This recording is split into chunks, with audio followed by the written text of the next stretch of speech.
Hola, hoy iniciaremos con el primer tema que es Introducción a la Filosofía. Ahora iniciemos. La definición es un problema que ha sido intentado resolver por distintos filósofos. Eso quiere decir que hay múltiples definiciones de la palabra filosofía, no hay una sola definición. La primera definición es la definición etimológica, que va a provenir de dos vocablos griegos, de pilos, que significa amor o deseo, y de sopía, que significa sabiduría. Esta definición fue entendida como amor a la sabiduría, pero también se le conoce como la definición pitagórica, porque lo va a plantear Pitágoras de Samos. Él será el primero en autodenominarse filósofo, en donde un filósofo es aquella persona que busca el conocimiento. La segunda definición es la de Platón. Para él, la filosofía es un saber racional que se alcanza mediante el método dialéctico, que consiste en un proceso de discusión o de diálogo que nos permitirá alcanzar una idea clara o una esencia.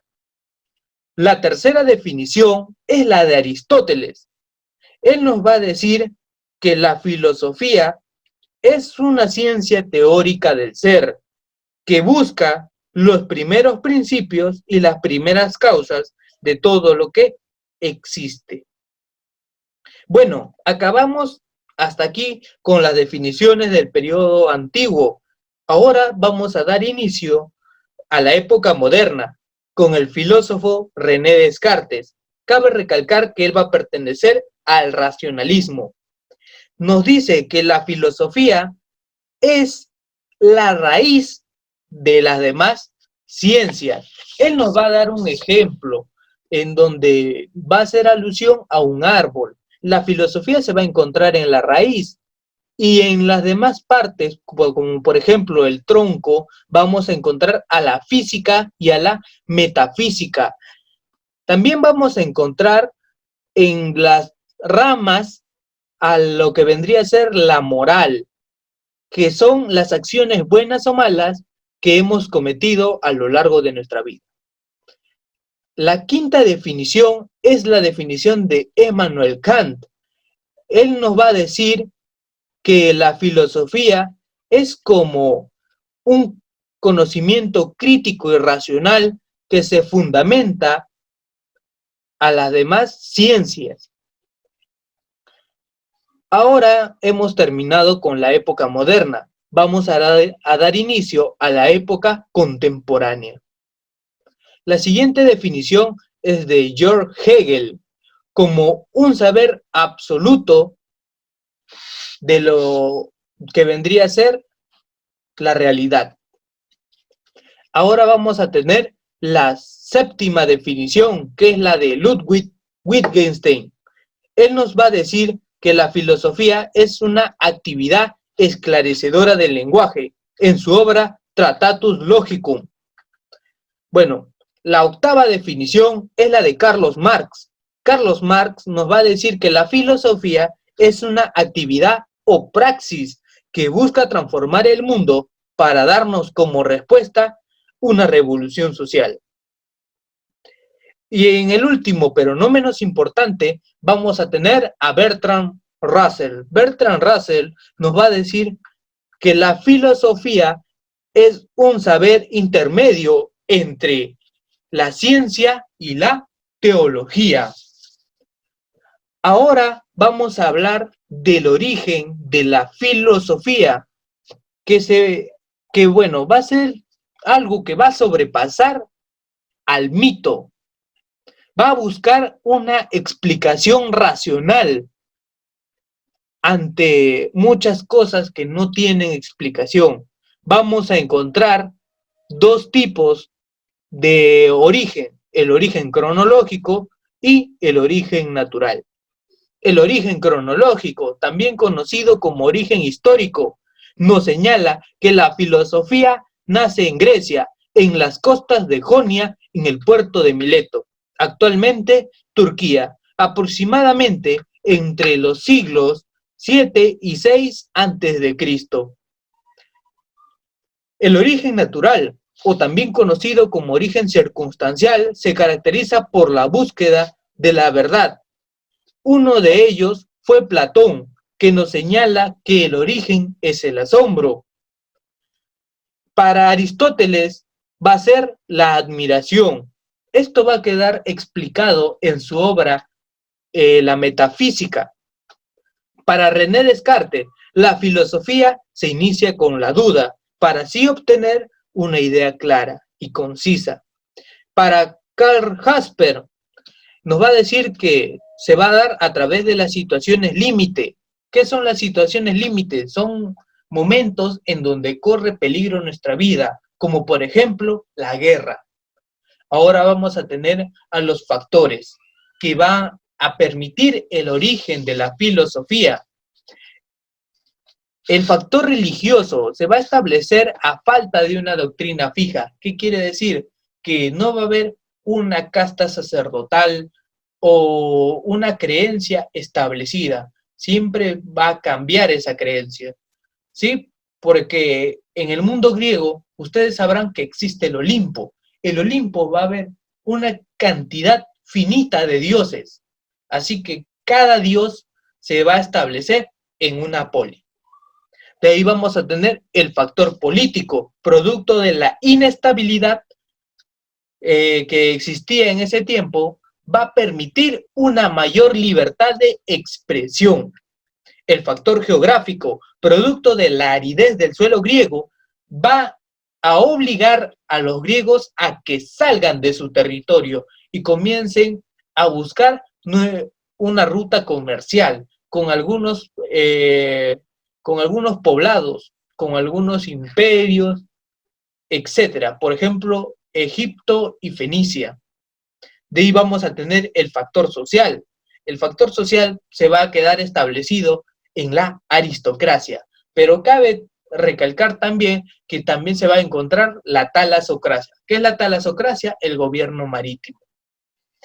De ahí vamos a tener el factor económico, que se va a establecer producto del comercio. Como va a haber comercio, eso va a permitir de que los griegos interactúen con otras civilizaciones.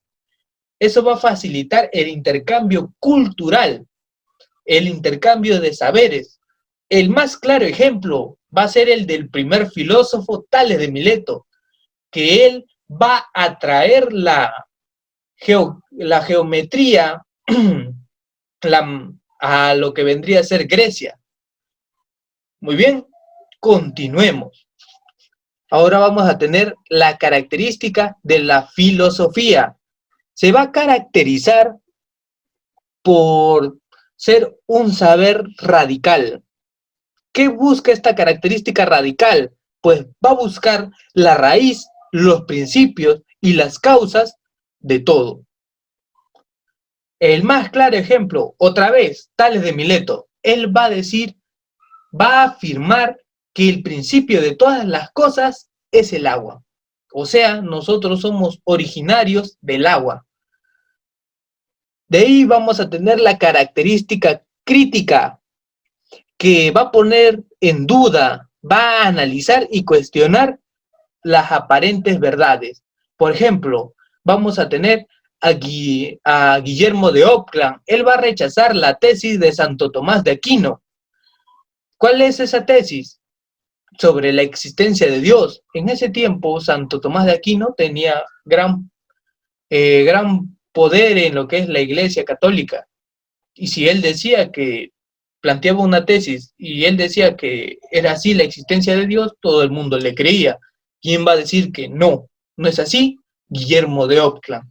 Él va a rechazar muchas de sus tesis de Santo Tomás de Aquino. De ahí vamos a tener la característica racional. La característica racional va a utilizar la razón como principal instrumento para realizar razonamientos, juicios y conceptos. Por ejemplo, la distinción entre los sentidos y el conocimiento. Los sentidos va a ser clara alusión a la experiencia y el conocimiento a la razón. Gran controversia en la época moderna. Ahora vamos a pasar a la característica universal. La característica universal, o también conocida como totalizadora, aborda y genera leyes totalizantes y generales. Por ejemplo, San Agustín de Hipona sostuvo que Dios creó al mundo desde la nada. O sea, el todo, ¿cuál va a ser? El mundo. Dios va a ser un ente poderoso que va a poder crear todo, totalizante, universal. Muy bien, ahora pasemos a la característica problemática. Esta característica va más allá de lo que vendría a ser el juicio, va a poner en duda el juicio. Ejemplo, la tesis progresiva de Carlos Marx. Para Carlos Marx, todo va a estar en constante cambio, en constante transformación, en especial las sociedades. Nosotros pasamos de ser una comunidad primitiva en donde teníamos poco uso de la razón hasta llegar a lo que somos ahora, un pueblo más civilizado y lleno de tecnología. Bueno, va a depender de cómo usemos también esa tecnología. Ahora la característica trascendental se va a caracterizar por ir más allá de la experiencia, como por ejemplo el conocimiento a través de experimentos, como por ejemplo la física, la química, entre otras ciencias. Muy bien, ahora vamos a iniciar con lo que es las actividades humanas. Las actividades humanas son la relación que tiene el hombre ante diversas situaciones a las que nos encontramos. Bueno, entre ellas vamos a tener a la actitud pragmática, que es la percepción de las cosas, objetos y personas como útiles. Acá la palabra clave es útil. Tú siempre que la veas en un examen de admisión es actividad pragmática. Muy bien, acá les voy a poner un pequeño ejemplo. El ejemplo es de una madre de familia, sí que siempre para en actitud pragmática, cuando en el mercado busca lo más barato y lo más rendidor. Acá está buscando la mejor utilización de sus bajos recursos, que puede ser el dinero, para así obtener un mayor beneficio. Muy bien, continuemos. La actitud moral es la actitud que permite calificar como acciones buenas o malas, como justo o injusto. Un pequeño ejemplo, cuando un profesor muestra una actitud moral cuando califica de malo la tardanza de un alumno. Muy bien, continuemos. La actitud estética es la admiración por la belleza que presenta en las cosas, personas y hechos. Otro ejemplo, cuando se admira una obra de arte o cuando admiras un deporte porque lo consideras bello, es tener una actitud estética. La actitud religiosa es la relación que establecemos entre las cosas, personas o hechos y divinidades. En otras palabras, nos va a hacer referencia de que Dios creó todo. Un ejemplo es cuando te persignas hasta decir que la causa de los temblores es porque hemos desobedecido a Dios. Acá vamos en estos dos casos, que es la de persignación y la causa de los temblores. Bueno, esto de acá también se explica a través de la historia, ¿sí? Específicamente en lo que vendría a ser una cultura del Perú. Bueno, continuemos. La actitud científica. La actitud científica es la investigación selectiva de fenómenos de la realidad. Como por ejemplo, resolver un ejercicio de química o de física. Acá se va a hacer una investigación selectiva para hallar una determinada respuesta. Bueno, la actitud filosófica. Esta actitud se va a caracterizar por preguntar por el ser. Va a ser espontánea y académica. La actitud espontánea se va a caracterizar por situaciones límite. Ya les expliqué qué son situaciones límite, cuando el hombre corre un grave peligro, como por ejemplo casos de guerra, incluso hasta cuando tu mamá te castiga, sé que has recurrido a una situación límite. Se va a caracterizar la situación espontánea por ser también ametódica y asistemática. La actividad académica, esta actividad ya es lo contrario, acá sí es rigurosa. Esto usualmente se desarrolla en un laboratorio científico, en un salón de clases. Se va a caracterizar por ser sistemático y metódico.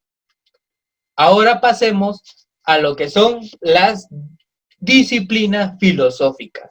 A las disciplinas filosóficas o ramas también de la filosofía se divide en varias, no en varias ramas. Por eso se le va a considerar como iniciadora o madre de todas las ciencias. Esto es muy importante porque esta parte, porque es es mayormente preguntada en varios exámenes de admisión, sea en Lima, y mayormente es preguntada por la Universidad José Faustino Sánchez Carrión. Muy bien, iniciemos. La ontología es aquella que va a estudiar al ser a través de lo que vendría a ser un estudio que ya vamos a realizar como un tema aparte. De ahí vamos a tener a la antropología. La antropología va a problematizar la condición humana, o sea, va a estudiar el origen del hombre, la esencia del hombre y la misma existencia humana. Después de eso vamos a tener a la gnomosiología, que va a problematizar el conocimiento, el carácter histórico y social del conocimiento, también sus distintas características y su propia clasificación. Cabe recalcar que va a tener su auge en la época moderna. De ahí vamos a tener a lo que es la axiología. La axiología va a problematizar el valor y el acto valorativo. De ahí vamos a tener a la lógica. La lógica va a estudiar el razonamiento válido. Bueno, ahora continuemos con lo que es la epistemología. La epistemología va a estudiar a la ciencia, va a estudiar a través de la comunidad científica y utilizando el método científico. Ahora continuemos con la estética. Se va a priorizar por el estudio de la belleza y del arte, a través del método de la sensación. Ahora vamos a avanzar con lo que es la ética. La ética va a estudiar la moral, la libertad. Pero etimológicamente hablando, ética quiere decir costumbre. Bueno, jóvenes, niños, niñas que me están escuchando, hemos terminado. Gracias. Por favor, no olviden dejar su comentario, qué tal les pareció el video, sus opiniones. No olviden visitar también nuestra página de Facebook, en donde vamos a estar realizando preguntas tipo examen de admisión, preguntas acerca de distintos temas. Este no va a ser el único tema, vamos a hablar de filosofía, psicología, economía, ciudadanía. ¿Sí? Gracias.